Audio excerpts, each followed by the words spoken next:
देश एक्सेप्ट करता है उसको देश एक्सेप्ट करता है, देश मानता है कि नेता है। क्या करें? जाओ देश के नेताओं को ये मत मानो, ये मत बोलिएगा कि किसी का नहीं है तो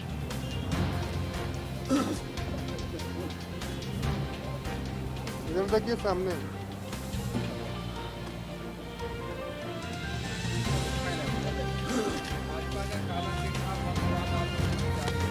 या आप लोग आइएगा भाई साहब। और पीछे भी बयान में सुन रहा था कि हम राष्ट्रीयता पर विश्वास करते हैं, कांग्रेस वंशवाद पर विश्वास करती, यानी 70 वर्षों से भारत देश को कोई दूसरा कंट्री लेके भाग गया था, बीजेपी आई तो छुड़ा करके यहाँ पर लाई। तो बहरहाल मैं जो इनको सूची जारी कर रहा हूँ वंशवाद का, कि आपके 40 वर्षों की सूची और हमारे 140 वर्षों का इतिहास है कांग्रेस पार्टी का। आपकी जो लंबी बढ़ती हुई सूची है वंशवाद की, अगर आप उसका अवलोकन करेंगे तो आने वाले 50 वर्षों में शायद आपके यहाँ कार्यकर्ता नहीं मिलेगा, सिर्फ वंशवाद ही मिलेंगे। तो उसी को लेकर के बीजेपी को चेहरा और आईना दिखाने के लिए मैं छोटी सी सूची प्रदेश कांग्रेस कमेटी की ओर से हमारे प्रवक्ता साथी आदरणीय लाल किशोरनाथ सहदेव जी मौजूद हैं, डॉक्टर राजेश गुप्ता छोटू जी मौजूद हैं और निशा भगत जी मौजूद हैं। तो ये सूची है कि किस तरह से हमारे केंद्रीय मंत्री राजनाथ सिंह के पुत्र राजनीति में हैं, किस तरह से वसुंधरा राजे सिंधिया की पुत्र दुष्यंत सिंह राजनीति में हैं, हमारे मध्य प्रदेश के शिवराज सिंह चौहान के दो भाई राजनीति में हैं, हमारे छत्तीसगढ़ के पूर्व मुख्यमंत्री रमन सिंह के पुत्र राजनीति में मौजूद हैं। झारखंड के परिदृश्य में देखें तो यशवंत सिन्हा के बेटे जयंत सिन्हा जी राजनीति में हैं, दिनेश सारंगी के पुत्र कुणाल सारंगी जी शोभा बढ़ा रहे हैं, हेमंत प्रताप शाही के पुत्र विधायक भानु प्रताप शाही जी बढ़ा रहे हैं, रामचंद्र चंद्रवंशी जी हैं, मनोज भूइयां पूर्व सांसद की पत्नी पुष्पा देवी जी विधायक हैं, रविंद्र पांडे भाजपा के नेता, उनके बेटे विक्रमा पांडे राजनीति में हैं, मनीष जायसवाल जिनके पिता बादल जायसवाल हैं बीजेपी से, मनीष जायसवाल जी विधायक हैं। ये विधायक और सांसदों की सूची है, जो मैं लगभग 50 लोगों की सूची है जो मैं आज आपके सामने पेश कर रहा हूँ। और जिन लोगों को वंश नहीं हो रहे हैं उसमें तो हमारा कोई दोष नहीं है, ये तो उनकी परेशानी है। किसी की पत्नी अगर साथ में नहीं रह रही है तो ये उनकी परेशानी है।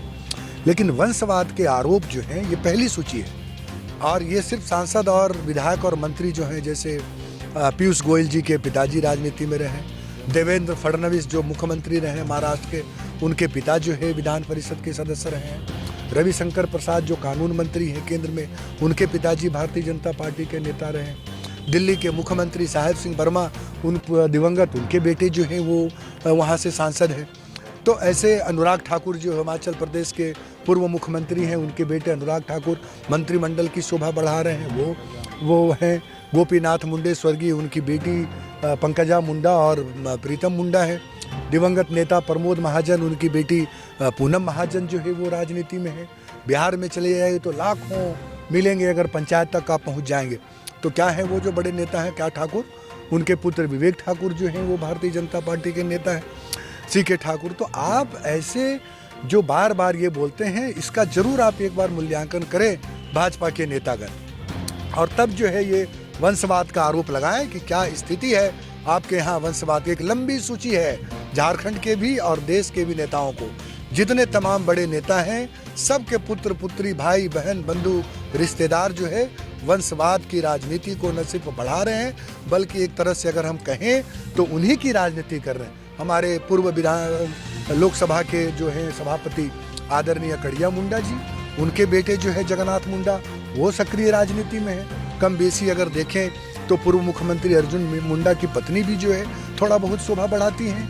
आप रघुवर दास जी को देखें तो उनके बेटे भी कभी कभी शोभा बढ़ाते हैं। तो ये आरोप जो है ये वंशवाद की राजनीति का, इससे बड़ा उदाहरण बीजेपी के नेताओं के लिए नहीं है, और जिनको नहीं हो रहा है उसके लिए दबा हुआ करें ठीक से। चाहे उनके प्रभारी आए, केंद्र के नेतृत्व आए या राज्य का नेतृत्व आए, तो लगातार वो अपने जो अगर वो राज्य सरकार के खामियों को उजागर करते हैं, हमारी कमजोरियों को बताते हैं, तो निश्चित रूप से सरकार उस पर जो है कार्रवाई करेगी, सरकार सकारात्मक सोच के साथ आगे बढ़ेगी। लेकिन ये लगातार देखने को मिला है कि उनका जो अप्रोच होता है वो नकारात्मक रहता है, व्यक्तिगत आरोप प्रत्यारोप लगाते हैं। कल ही बाबूलाल मरांडी जी ने व्यक्तिगत रूप से हेमंत सोरेन जी के ऊपर में आरोप लगाया है। कब का बात है, कब वो आरोप लगा रहे हैं। तो इस तरह से हम लोगों ने देखा है पिछले 1 वर्षों में कि लगातार उनका कार्यालय बंद रहा। भारतीय जनता पार्टी के नेता राज्य के जनता के लिए कभी कोई सकारात्मक पहल करते नजर नहीं आए कोरोना काल में। और दूसरी ओर राज्य के हित के लिए, राज्य जिस प्रकार से आर्थिक संकट में थी, उसके लिए भी यहाँ से 12 सांसद चुन के राज्य के लोगों ने दिया है भारतीय जनता पार्टी को। 12 सांसदों में से किसी ने, एक केंद्रीय मंत्री भी हैं माननीय अर्जुन मुंडा जी, किसी ने प्रधानमंत्री से झारखंड के हक के लिए, हकूक के लिए, झारखंड के अधिकार के लिए कभी चर्चा नहीं करते हैं। इसकी हम घोर निंदा करते हैं और ये अपेक्षा रखते हैं उन सांसदों से कि झारखंड के लोगों के लिए, झारखंड को जो हक मिलना चाहिए केंद्र से, उसके लिए यहाँ के सांसद आवाज उठाएं। आरोप जो भाजपा लगाती है और खुद को राष्ट्रवाद अपने आप को साबित करना चाहती है।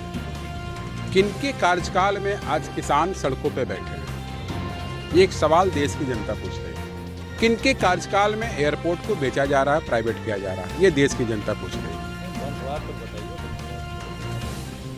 देखिए, वंशवाद पे हमेशा आरोप लगाते रहते कि 70 वर्षों से कांग्रेस पार्टी में वंशवाद चली आ रही। देश की जनता ने इंदिरा गांधी को स्वीकारा था, देश की जनता ने राजीव जी को स्वीकारा था, देश की जनता ने श्रीमती सोनिया गांधी को स्वीकारा है, देश की जनता ने राहुल गांधी को स्वीकारा है। तो जब तक देश की जनता स्वीकारेगी तो देश की जनता को चैलेंज करना या राज्य में हेमंत जी के खिलाफ बोलना तो राज्य की जनता का अपमान है, देश की जनता का अपमान है।